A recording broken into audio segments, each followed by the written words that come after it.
Hello everyone, आप सभी का हमारे इस YouTube channel Shubham Khadka virtual classroom पे स्वागत है। जैसा कि लास्ट क्लास के अंदर हमने क्लास 12 के chapter first relation and function के अंदर एक्सरसाइज 1.2 के दो क्वेश्चन कंप्लीट कर लिए थे। आज की क्लास में हम उसके आगे कंटिन्यू करते हुए एक्सरसाइज 1.2 के कुछ क्वेश्चंस करने की कोशिश करेंगे। बीच में 4-5 दिन से हमारी क्लासें नहीं आ पाई थी। उसका रीज़न हमारे कुछ एग्जाम्स चल रहे थे। उन एग्जाम्स के चलते हम थोड़े बिजी थे उसकी तैयारी करने में, एग्जाम देने में, इसलिए हमारी 3-4 दिन क्लासेस नहीं आ पाई। अब से हमारी कंटिन्यू क्लासेस आएंगी, तो एक बार आप फिर से हमारे साथ जुड़ें, अपने फ्रेंड्स के साथ हमारी वीडियोस के लिंक को शेयर करें। ठीक है भाई, तो शुरू करते हैं आज की हमारी ये क्लास। जैसा कि आप टाइटल देख पा रहे हो, ये हमारी 14 नंबर लेक्चर है। इससे पहले हम 13 क्लासेस कवर कर चुके हैं। इन 13 क्लासेस के अंदर हमने रिलेशंस की डेफिनेशन देखी थी, इसका डोमेन देखा था, कोडोमेन देखा था, रेंज देखा था, रिलेशंस के एग्जांपल्स देखे थे, साथ ही रिलेशन के टाइप देखे थे, जिसमें reflexive relation, symmetric relation, transitive relation और इक्विवेलेंस रिलेशन के बारे में देखा था। और साथ ही उससे जुड़ी हुई एक्सरसाइज 1.1 को क्या किया था, कंप्लीट किया था। उसके बाद हमने फंक्शन की क्या देखी थी, डेफिनेशन देखी थी। फंक्शन की डेफिनेशन देखते हुए उसका डोमेन, कोडोमेन और रेंज देखा था। और फंक्शन के कुछ टाइप्स देखे थे, जिनमें वन वन फंक्शन और ऑन टू फंक्शन के बारे में देखा था। और साथ ही इनसे जुड़े हुए कुछ क्या किए थे, एग्जाम्पल किए थे। और अब जाके हम एक्सरसाइज 1.2 तक पहुंच चुके थे। और एक्सरसाइज 1.2 के हम दो क्वेश्चंस कंप्लीट कर चुके थे। तो कोई स्टूडेंट यदि क्लास के अंदर पहली बार आया है तो इन वीडियोस को देखते हुए आज की क्लास में पहुंचे। आज की क्लास आपको बड़ी आसानी से समझ में आएगी। साथ ही हमारी वीडियोस को अपने फ्रेंड्स के साथ मैक्सिमम शेयर करने की क्या करें, कोशिश करें। तो भाई शुरू करते हैं आज की हमारी यह क्लास।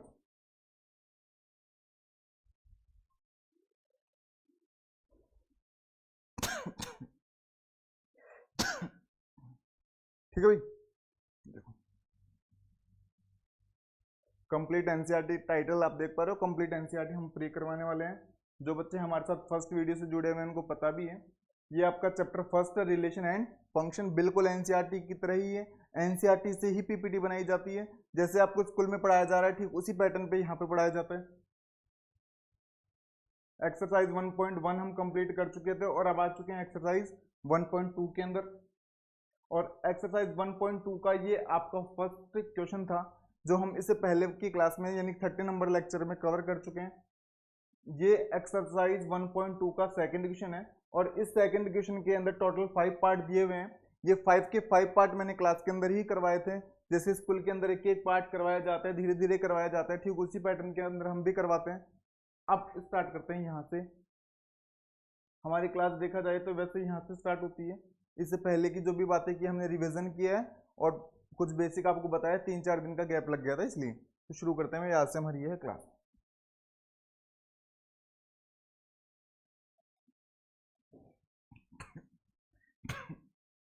सॉल्यूशन।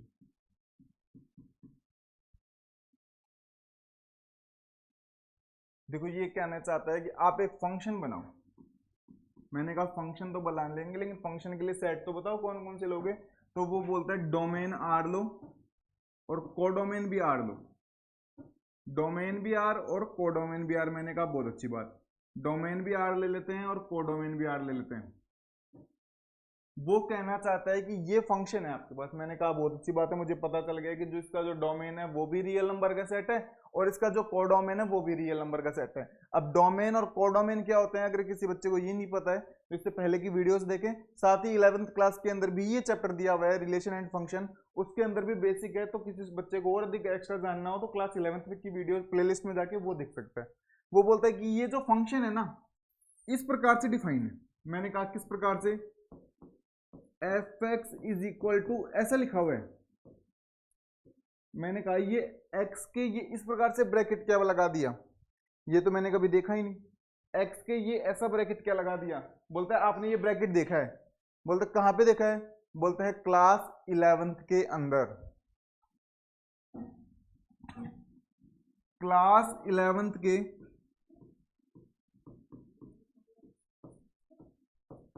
चैप्टर 2 में, क्लास 11th के चैप्टर 2 के अंदर आपको रिलेशंस के कुछ टाइप दिए हुए हैं। रिलेशन के क्या दिए हुए हैं, टाइप। रिलेशन के आपको कुछ क्या दिए हुए हैं, टाइप दिए हुए हैं। उनमें एक रिलेशन का टाइप आपको दिया हुआ है ग्रेटेस्ट इंटीजर फंक्शन, एक टाइप आपको क्या दिया हुआ है, ग्रेटेस्ट इंटीजर फंक्शन। आप वहां पे जाके देखेंगे ना तो वहां पे रिलेशंस के कुछ टाइप्स दिए हुए हैं, या फिर फंक्शंस के कुछ, सॉरी यहाँ पे फंक्शंस के टाइप आएगा, सॉरी फंक्शंस के कुछ टाइप दिए हैं, फंक्शन के कुछ टाइप दिए हुए हैं, फंक्शन के कुछ क्या दिए हुए हैं, टाइप दिए हुए हैं। उनमें जो एक टाइप दिया हुआ है वो कौन सा दिया हुआ है, ग्रेटेस्ट इंटीजर फंक्शन। एक टाइप उसमें जो दिया हुआ है वो दिया हुआ है आइडेंटिटी फंक्शन, आइडेंटिटी फंक्शन। एक टाइप उसके अंदर दिया हुआ है कांस्टेंट फंक्शन, कांस्टेंट फंक्शन।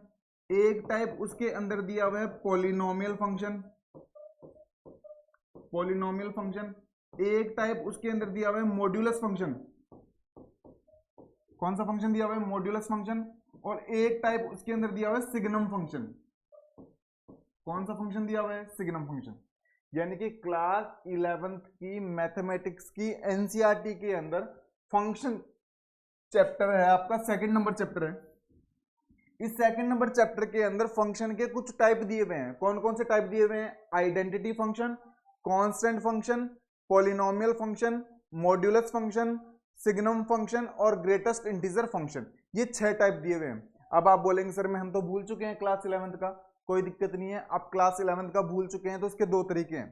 पहली बात तो अगर आप क्लास 11th का ही पढ़ना चाहते हैं, सर हमारा थोड़ा नॉलेज इंक्रीज है, तो आप प्लेलिस्ट में जाएं, मैथमेटिक्स की प्लेलिस्ट के अंदर जाके क्लास 11th का चैप्टर 2 देखें।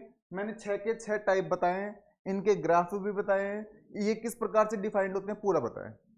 और यहाँ पे भी मैं आपको थोड़ा बहुत बता ही देने वाला हूँ कि ये कौन सा है। आप याद करने की कोशिश करो, वहां पे ये जो टाइप हुआ करता था ना, इस प्रकार से अगर कोई फंक्शन डिफाइंड होता था, इस प्रकार से अगर कोई फंक्शन डिफाइंड हुआ करता था तो उसको कहा जाता था ग्रेटेस्ट इंटीजर फंक्शन। क्या कहा जाता था, ग्रेटेस्ट इंटीजर फंक्शन कहा जाता था उसको। क्या कहा जाता था, ग्रेटेस्ट इंटीजर फंक्शन। इस प्रकार से अगर कोई फंक्शन डिफाइंड होता था तो उसको कहा जाता था ग्रेटेस्ट इंटीजर फंक्शन। बोलता ग्रेटेस्ट इंटीजर फंक्शन का मतलब क्या होता था, मैंने कहा ग्रेटेस्ट इंटीजर फंक्शन का मतलब ये होता था, अगर मान लो इस ब्रैकेट के अंदर 2.9 लिखा हुआ है, कितना लिखा हुआ है, 2.9, तो ग्रेटेस्ट इंटीजर फंक्शन ये किस किस के बीच में वैल्यू है, ये वैल्यू 2.9 किस किस के बीच में वैल्यू है, 3 के बीच में और किसके बीच में, 2 के बीच में। किसके बीच में, 2 और 3 के बीच में। तो ये ग्रेटेस्ट इंटीजर फंक्शन जो रिजल्ट देता है वो हमें कितना रिजल्ट देता है, 2 रिजल्ट देता है।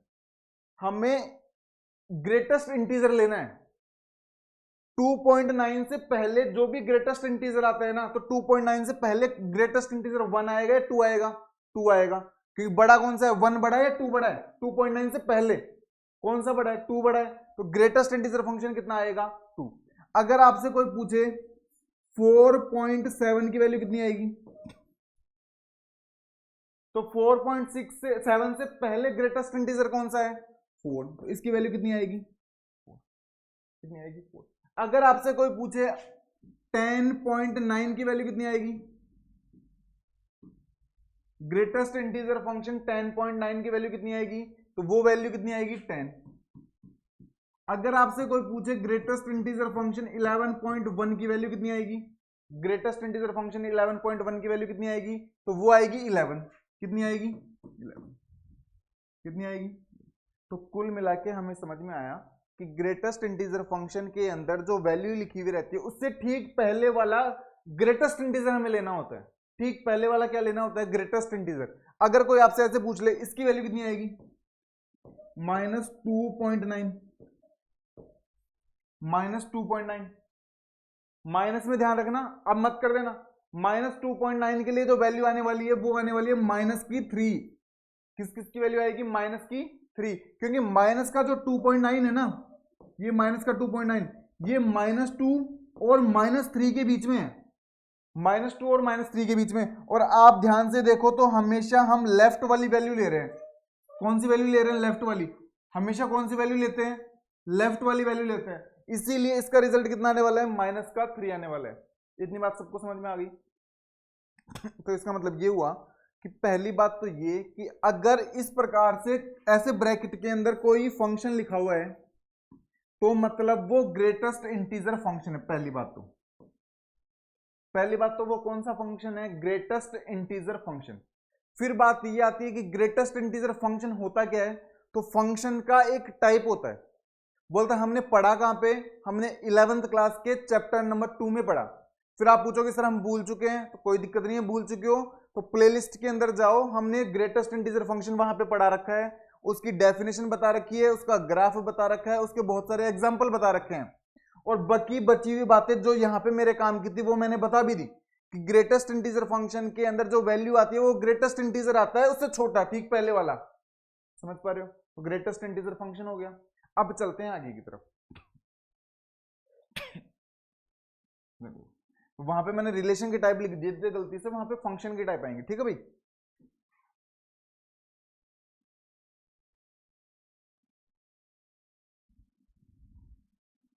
अब चलते हैं आगे की तरफ। तो 11th क्लास की एनसीईआरटी के अंदर 6 टाइप के फंक्शंस के टाइप दे रखे हैं। कौन कौन से दे रखे हैं? Identity function, constant function, polynomial function, greatest integer function, modulus function और सिग्नम फंक्शन। ये फंक्शन के कुछ टाइप हैं। इनकी डेफिनेशन के बारे में, इनके एग्जाम्पल्स के बारे में और इनके ग्राफ के बारे में वहां पे पूरा बताया जा चुका है। हाँ, लेकिन अपना काम यहाँ पे हो जाएगा, इतने से अपना काम हो जाएगा ना भाई। चलो, तो बुक वाला कहना चाहता है कि एक फंक्शन आपको इस प्रकार से डिफाइन करना है, आर से आर पे और इस प्रकार से। तो बोलता है मुझे कहानी समझ में आ गई, ये तो ग्रेटेस्ट इंटीजर फंक्शन है। ग्रेटेस्ट इंटीजर फंक्शन है। मैंने कहा बिल्कुल। ये कौन सा फंक्शन है? Greatest integer function. और ये काम कैसे करता है मुझे ये भी पता चल गया। बोलते हैं देख लो, उसने बता भी रखा है खुद ने, अगर आपको नहीं पता हो तो बुक वाले ने बता भी दिया। बोलते बता दिया तो बहुत अच्छी बात, वैसे तो मुझे पता ही था ये कौन सा फंक्शन है, ग्रेटेस्ट इंटीजर फंक्शन है। इतनी बात समझ में आती है क्या? मैंने कहा बिल्कुल समझ में आती है। बोलते फिर आगे क्या पूछना चाहता है? वो बोलना चाहता है कि नाइदर, ये जो फंक्शन है ना, ये ना तो 1 1 है ना ये ऑन टू है। ये फंक्शन मेरा ना तो 1 1 फंक्शन है और ना ही मेरा ये फंक्शन ऑन टू फंक्शन है। मेरा फंक्शन ये ना तो 1 1 फंक्शन है और ना ही मेरा फंक्शन ऑन टू फंक्शन है। तो भाई देखो, पहली बात तो ये कि 1 1 फंक्शन और ऑन टू फंक्शन क्या होते हैं, ये पहले की वीडियोस में बहुत बार बताया जा चुका है। हम सीधे क्वेश्चन अटेम्प्ट करेंगे और बीच में मैं रिवीजन करवाई दूंगा। तो बोलते ठीक है, कोई दिक्कत नहीं है। मैंने कहा कि बना लो एक रियल नंबर, ये रियल नंबर का सेट बना लिया। बोलते रियल नंबर कौन कौन से होते हैं? बोलते ये बात तो आपको पता ही होनी चाहिए। मैंने कहा बहुत सारे रियल नंबर होते हैं।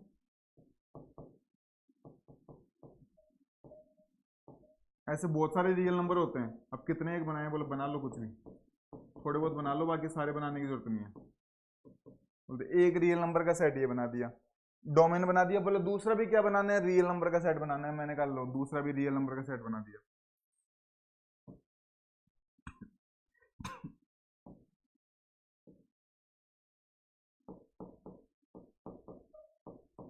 ये जितनी वैल्यू मैंने लिखी है उतनी नहीं आएंगी, और भी बहुत सारी वैल्यूज आएंगी, ध्यान रखना। रियल नंबर में सारी वैल्यूज आएंगी, जितनी मैंने लिखी है उतनी ही नहीं आएंगी। पहली बात तो ये ध्यान रखना रियल नंबर में ना, ठीक है। बोलते ये ना तो 1 1 है और ना ही ये ऑन टू है। मैंने कहा बिल्कुल, अभी चेक कर लेते हैं। अगर मुझे बताओ आप 0 रखते हैं, कितना रखते हैं? 0। अगर आप 0 रखते हैं तो रिजल्ट कितना मिलेगा?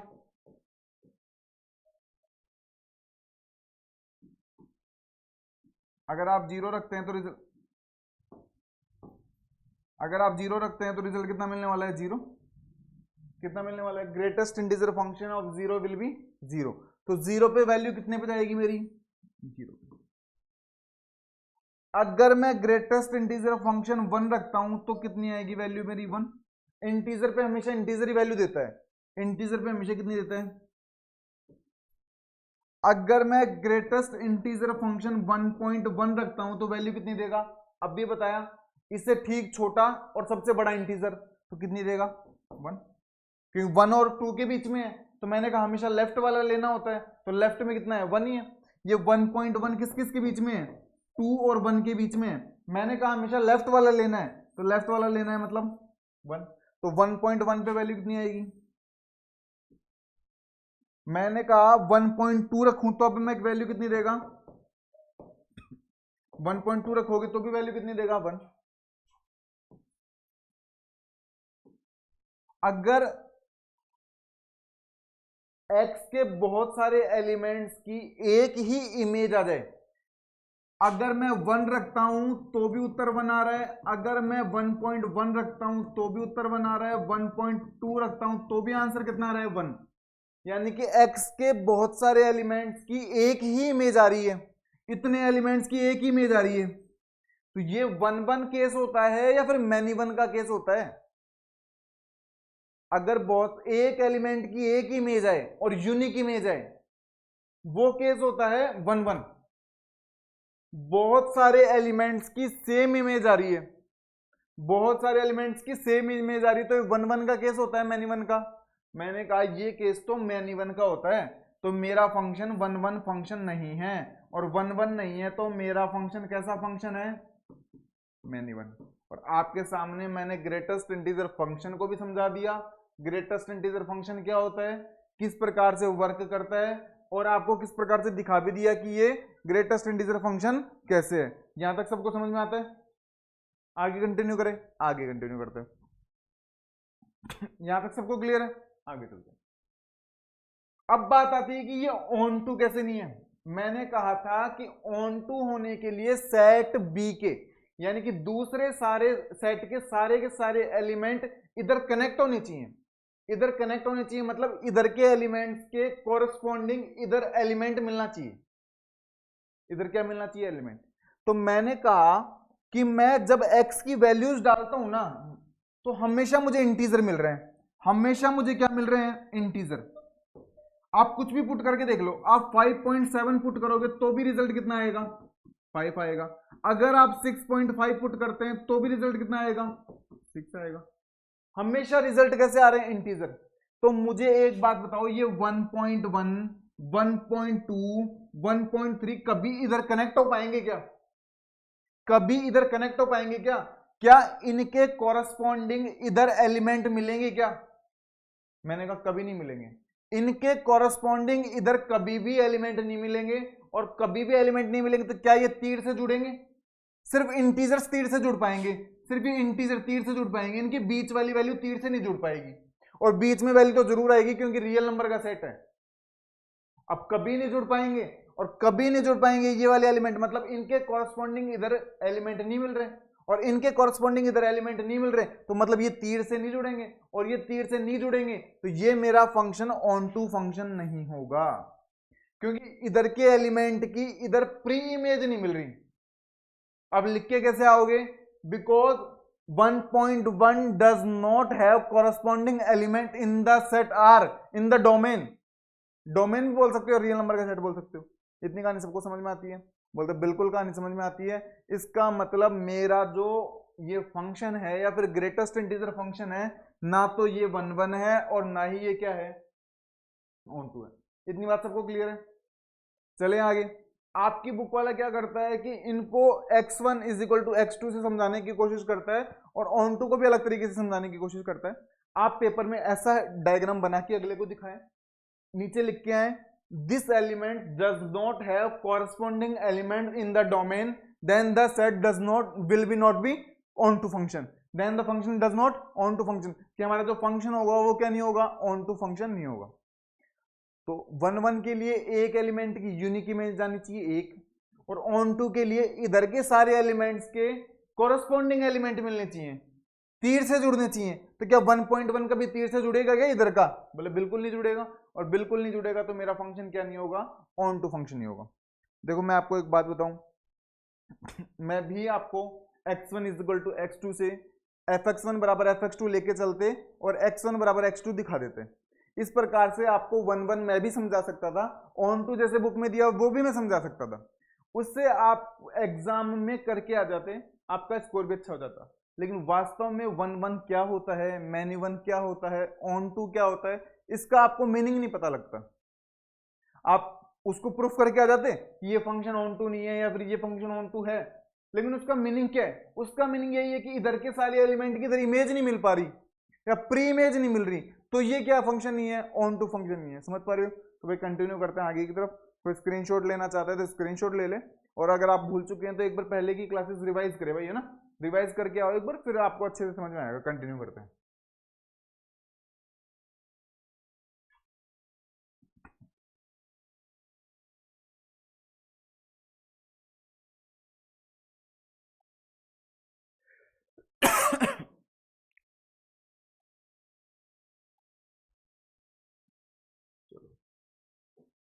तो एक्सरसाइज 1.2 के अंदर हम क्वेश्चन फर्स्ट कर चुके हैं, क्वेश्चन सेकंड कर चुके हैं, क्वेश्चन थर्ड कर चुके हैं। आपकी एक्सरसाइज के अंदर दिया गया हर एक एग्जांपल, हर एक क्वेश्चन, हर एक रिमार्क, हर एक डेफिनेशन, वो भी कंसेप्ट के साथ आपको यहाँ पे करवाई जाती है। एक बार आप हमसे जुड़े, हम पे विश्वास बनाएं, आपको डेफिनेटली बेनिफिट होगा, आपके कॉन्सेप्ट भी क्लियर होंगे। आप अपने फ्रेंड्स को साथ मैक्सिमम शेयर करें भाई, है ना। इधर देखो सॉल्यूशन, मैंने कहा आपने क्लास 11th के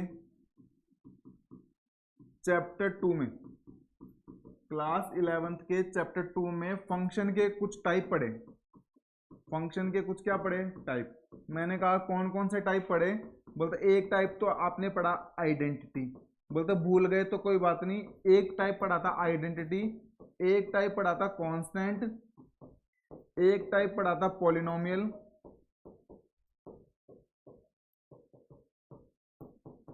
एक टाइप पढ़ा था सिग्नम, एक टाइप पढ़ा था मॉड्यूलस, और एक टाइप पढ़ा था greatest integer function, greatest integer function. मैंने कहा ये 6 टाइप पढ़े थे, मतलब बिल्कुल 6 टाइप पढ़े थे, और जिनके अंदर से ग्रेटेस्ट इंटीजर फंक्शन क्या होता है ये तो अभी मैं समझा चुका आपको। ग्रेटेस्ट इंटीजर फंक्शन क्या होता है ये तो मैं आपको समझा चुका। बोलता है अगला जो एग्जांपल है, यानी कि ये क्वेश्चन 4 है, ये मॉड्यूलस फंक्शन का है। ये कौन से फंक्शन का है? मॉड्यूलस फंक्शन का।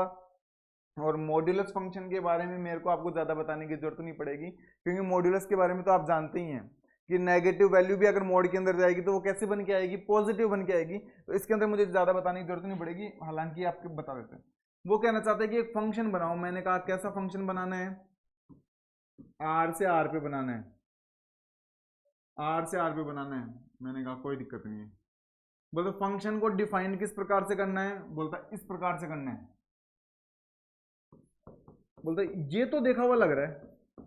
मैंने कहा बिल्कुल देखा हुआ लग रहा है। वो डब्बे के अंदर एक्स लिखा हुआ था, वो मेरा देखा हुआ नहीं था, या फिर कम मुझे याद आ रहा था? ये तो मुझे याद ही आ रहा है। -5 अगर इसके अंदर रखोगे तो वैल्यू कितनी आएगी? 5 आएगी। सिंपल सी बात है। तो बोलता है इस फंक्शन को फिर बोलते क्या है? मैंने कहा इस फंक्शन को मॉड्यूलस फंक्शन बोलते हैं। क्या बोलते हैं? Modulus function. ये तो बुक वाले ने आपको बता दिया, देखो बोल के यहाँ पे। अगर बुक वाला बोल के नहीं भी बताता तो मुझे पता था कि इस फंक्शन को क्या कहा जाता है, मॉड्यूलस फंक्शन कहा जाता है। 11th क्लास के अंदर इसकी डेफिनेशन, इसके ग्राफ, इसके एग्जाम्पल, इसके क्वेश्चन करवाए जा चुके हैं। यहां पे मैं बता देता हूं कि मॉड्यूलस फंक्शन काम कैसे करता है। मॉड्यूलस फंक्शन के अंदर अगर आप 5 डालते हो पॉजिटिव वैल्यू तो रिजल्ट आता है 5। अगर आप सॉरी मैंने साइन गलत बना दिया, ग्रेटेस्ट इंटीजर का बना दिया। अगर मॉड्यूलस फंक्शन के अंदर आप 5 वैल्यू डालते हो तो रिजल्ट कितना आता है? 5। और अगर आप -5 डालते हो तो रिजल्ट भी कितना आता है? 5। अगर आप 6 वैल्यू डालते हो तो रिजल्ट कितना आता है? 6। और अगर आप -6 डालते हो तो भी रिजल्ट कितना आता है? 6। इस प्रकार से ग्रेटेस्ट इंटीजर फंक्शन को लिखा जाता है, इस प्रकार से मॉड्यूलस फंक्शन को लिखा जाता है। यहाँ पे साइन गलत मत बनाना, मैथमेटिक्स के अंदर इनका बहुत ज्यादा इंपॉर्टेंस है। तो भाई ये तो पता है, मॉड्यूलस फंक्शन लगभग सभी बच्चों को पता होता है, और बाकी मैंने बता भी दिया आपको। बोलते ठीक है, मॉड्यूलस फंक्शन के बारे में तो 11th क्लास में जाके पढ़ने की जरूरत नहीं है, ये तो यहीं पे समझ में आ गया। थोड़ा बहुत ग्रेटेस्ट इंटीजर के बारे में देख लेंगे। मैंने कहा ठीक है, वो देख लेना, ग्रेटेस्ट इंटीजर के बारे में थोड़ा बहुत देख लेना, बाकी कोई दिक्कत नहीं। मैंने कहा बिल्कुल। आगे चलते हैं। बोलते इतना तो समझ में आ गया। बोलते पूछना क्या चाहता है? बोलते कुछ ज्यादा पूछना नहीं चाहता, ये पूछना चाहता है कि नाइदर वन वन, आपका ना तो ये 1 1 है और ना आपका क्या है ऑन टू है, यानी कि आपका फंक्शन ना तो 1 1 है और ना ही आपका फंक्शन क्या है ऑन टू। मैंने कहा अभी चेक कर देते हैं कि ये 1 1 है या नहीं है, 2 मिनट का काम है हमारा। तो 1 1 और ऑन टू चेक करना तो हमें बहुत आसानी से आने लग गया, पता नहीं कितने एग्जाम्पल देख लिए। बोलते ठीक है, बोलते इसका विजुअल डायग्राम बना के समझाना मुझे, ये एरो डायग्राम बना के। मैंने कहा एरो डायग्राम बना के समझाएंगे, कोई दिक्कत नहीं है। ये एक रियल नंबर का सेट ले लिया, 0 1 2 -1 -2 -3, बीच की वैल्यू भी लिखना चाहो तो लिख लेना, रियल नंबर के अंदर बीच की वैल्यूज आती है, मैंने लिखी नहीं, आप लिख लेना लिखना चाहो तो।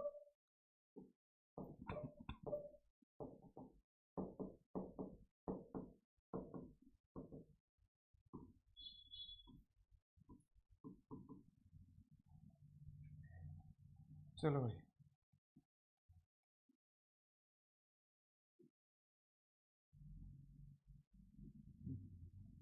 बोले मिलाए, बोलते मिलाओ। अगर आप 0 डालते हो तो रिजल्ट कितना 0, तो डोमेन में से वैल्यू डाली जाती है, उत्तर आते हैं कोडोमेन में, ऐसा ही तो होता है, डोमेन में से वैल्यू डालनी होती है, उत्तर कोडोमेन में आते हैं। बोलते 0 डाल रहे हैं तो उत्तर कितना आ रहा है 0, मैंने कहा बिल्कुल कहानी समझ में आ गई। अगर 1 डालूंगा तो उत्तर कितना आएगा 1, अगर मैं 2 डालूंगा तो उत्तर कितना आएगा 2,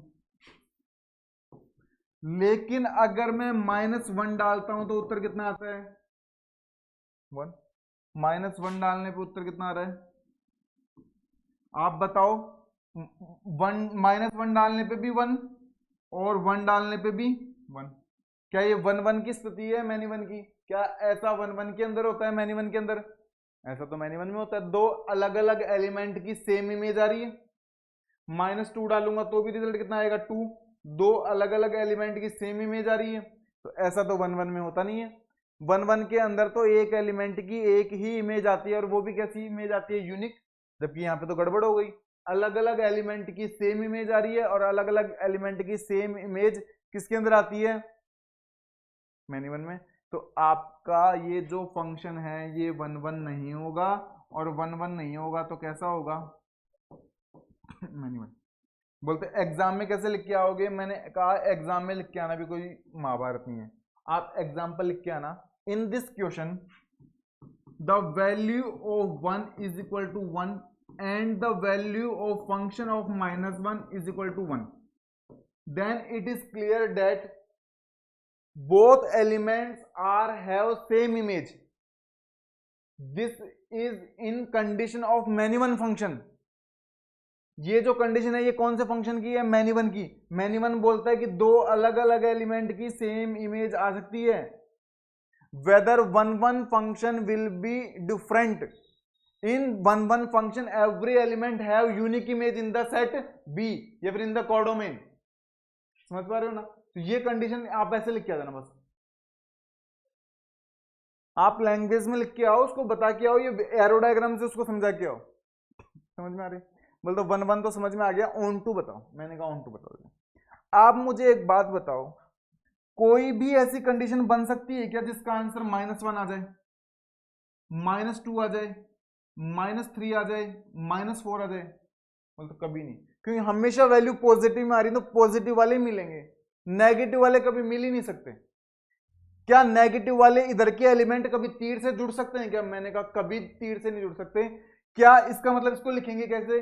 क्या -1 के कॉरस्पॉन्डिंग इधर एलिमेंट मिलेगा क्या? क्या -2 के कॉरस्पॉन्डिंग इधर एलिमेंट मिलेगा क्या?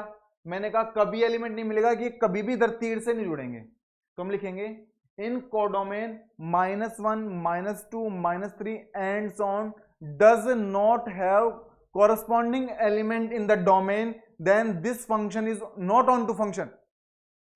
तो इधर के एलिमेंट इधर तीर से नहीं जुड़ रहे, और ऐसा जब नहीं होता है तो आपका फंक्शन क्या नहीं होता ऑन टू नहीं होता। तो आपका फंक्शन क्या नहीं है ऑन टू। ऑन टू की डेफिनेशन यही होती है कि आपकी रेंज और आपका कोडोमेन सेम होना चाहिए। तो कोडोमेन के अंदर तो पूरे रियल नंबर जा रहे हैं, और रेंज के अंदर सिर्फ 0 से लेके पॉजिटिव रियल नंबर जा रहे हैं। समझ पा रहे हो ना? तो कोडोमेन और रेंज इक्वल है क्या? बोलते कोडोमेन और रेंज इस एग्जांपल के अंदर इक्वल नहीं है, और कोडोमेन और रेंज जिस एग्जांपल के अंदर इक्वल नहीं होती वो हमारा ऑन टू फंक्शन नहीं होता, और ये आपका ऑन टू फंक्शन।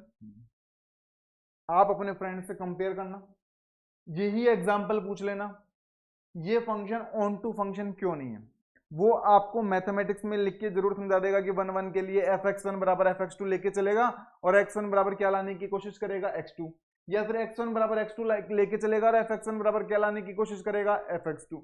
लेकिन इसका ओरिजिनल मतलब बहुत कम बच्चों को पता है, उनको फंक्शन रिलेशन और सेट पे उनकी कमांड ही नहीं है।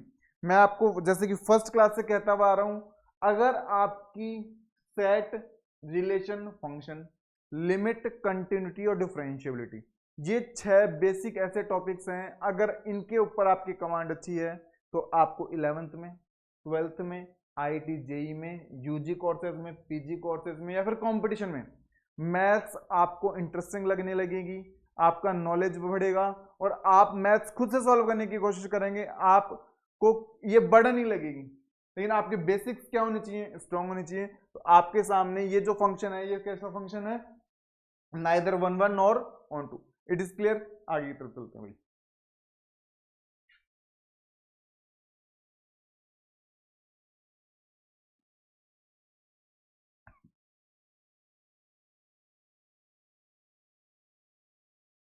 अगले की तरफ चलते हैं आगे। ये आपका क्वेश्चन नंबर है 5। बोलते ठीक है, बोलता एक फंक्शन लो, मैंने कहा एक फंक्शन ले लेते हैं, कहां से कहां पे लेना है, रियल से रियल। बोलते इन फंक्शंस को कौन सा फंक्शंस कहा जाता है, मैंने कहा इन फंक्शंस को जनरली हम रियल फंक्शंस बोलते हैं। ऐसे फंक्शंस जो रियल नंबर के सेट से या फिर रियल नंबर के सबसेट से रियल नंबर के सेट या उसके सबसेट के ऊपर डिफाइंड होते हैं, उन फंक्शंस को जनरली हम रियल फंक्शन बोलते हैं, क्योंकि रियल नंबर से कहां पे डिफाइन होते हैं, रियल नंबर पे। बोलते ये फंक्शन डिफाइन कैसे है, बोलते ये फंक्शन थोड़ा सा मुश्किल तरीके से डिफाइन है। मैंने कहा कोई दिक्कत नहीं, मुश्किल तरीके से डिफाइन है तो मुश्किल तरीका ही बता दो। बोलते इस तरह की महाभारत है, मैंने कहा इस तरह की महाभारत है, कोई दिक्कत नहीं है, देख लेंगे।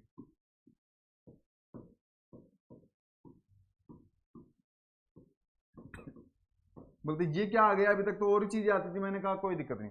बोलते इस फंक्शन का कुछ नाम भी है क्या, बोलते याद करने की कोशिश करो, 11th क्लास में ऐसा फंक्शन देखे थे क्या, बोलते याद नहीं आ पा रहा, 11th क्लास तो बहुत दिन हो गए पढ़े हुए। बोलते कोई दिक्कत नहीं है, याद नहीं आ पा रहा, तो इस फंक्शन को कहा जाता है सिग्नम फंक्शन। क्या कहा जाता है इस फंक्शन को, सिग्नम फंक्शन। क्या कहा जाता है, सिग्नम फंक्शन। अच्छा, तो बोलते ये जो 6 टाइप आपने बताए थे ना, identity function, constant function, polynomial function, signum function, modulus function और ग्रेटेस्ट इंटीजर फंक्शन, तो 2 फंक्शन के क्वेश्चन यहां पे आ चुके थे और ये तीसरे क्वेश्चन का फंक्शन है। तो इसका मतलब देख लो आपके सामने ही है, जो बच्चा 11th क्लास को मन से नहीं पढ़ता है, अच्छे से नहीं पढ़ता है, वो इस क्वेश्चन को कर सकता था क्या? उसको पता ही नहीं सिग्नम फंक्शन क्या होता है, उसको पता ही नहीं सिग्नम फंक्शन की डेफिनेशन क्या होती है, सिग्नम फंक्शन का ग्राफ कैसे बनता है।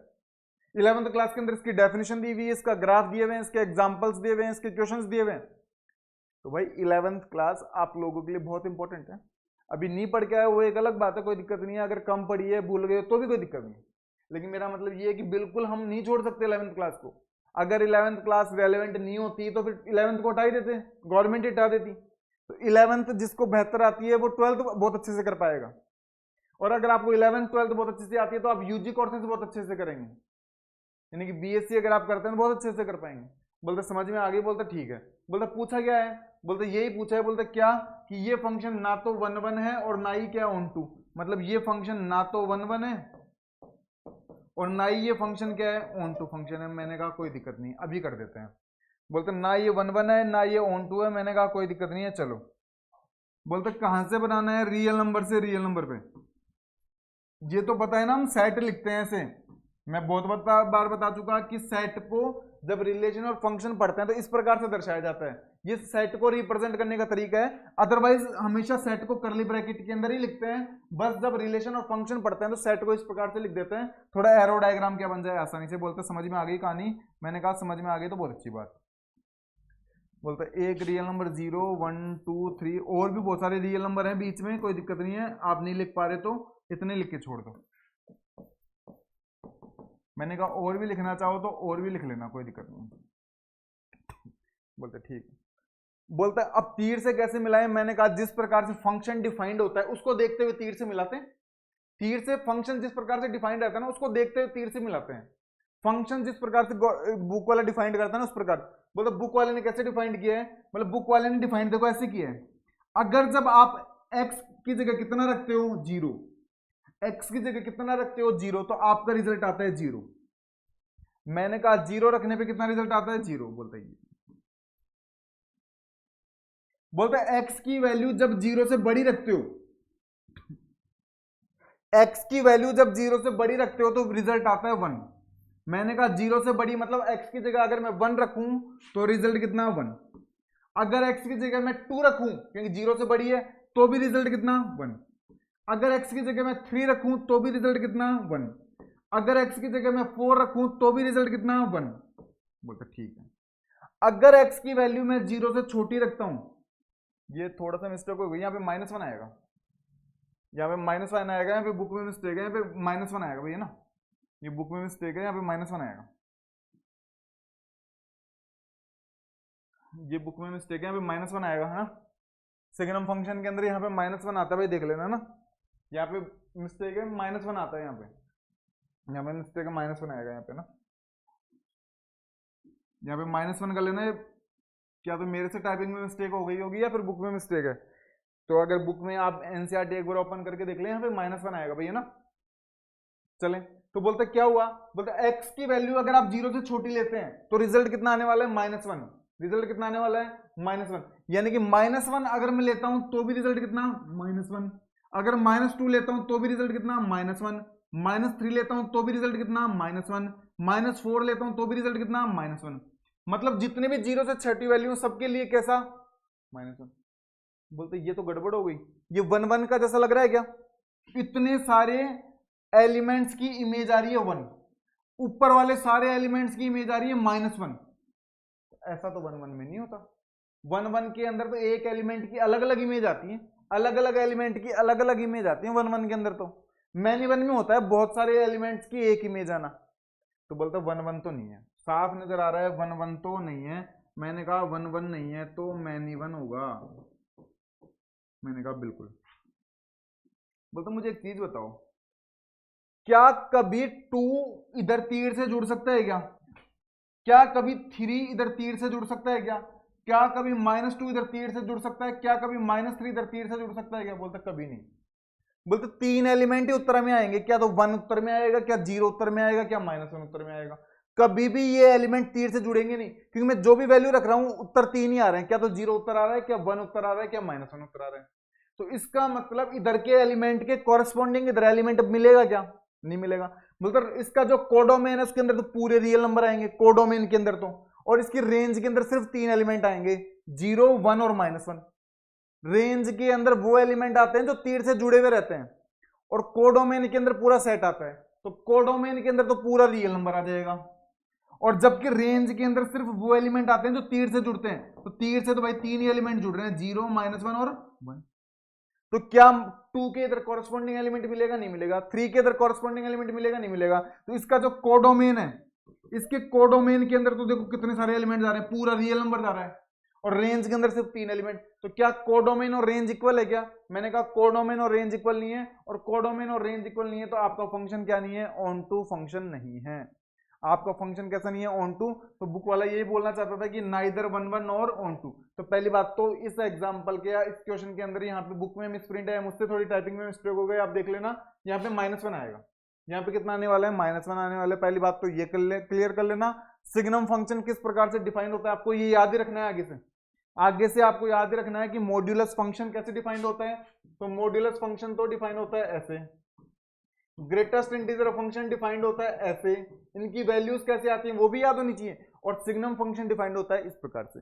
इनके ग्राफ अगर आप देखना चाहते हो 11th क्लास के अंदर दिए हुए हैं। डिफाइंड किस प्रकार से होते हैं मैंने बता ही दिए, वैल्यूज किस प्रकार से आती हैं वो भी मैंने बता दिया, 1 1 है या नहीं है वो बता दिया, ऑन टू है या नहीं है वो बता दिया। इस प्रकार से आज की क्लास के अंदर हमने 3 क्वेश्चंस कंप्लीट किए। फर्स्ट सेकंड हम पहले कर चुके थे, थर्ड फोर्थ फिफ्थ हमने आज की क्लास के अंदर कंप्लीट किया। नेक्स्ट क्लास के अंदर हम इसके बचे हुए क्वेश्चन नंबर 6 क्वेश्चन नंबर 7,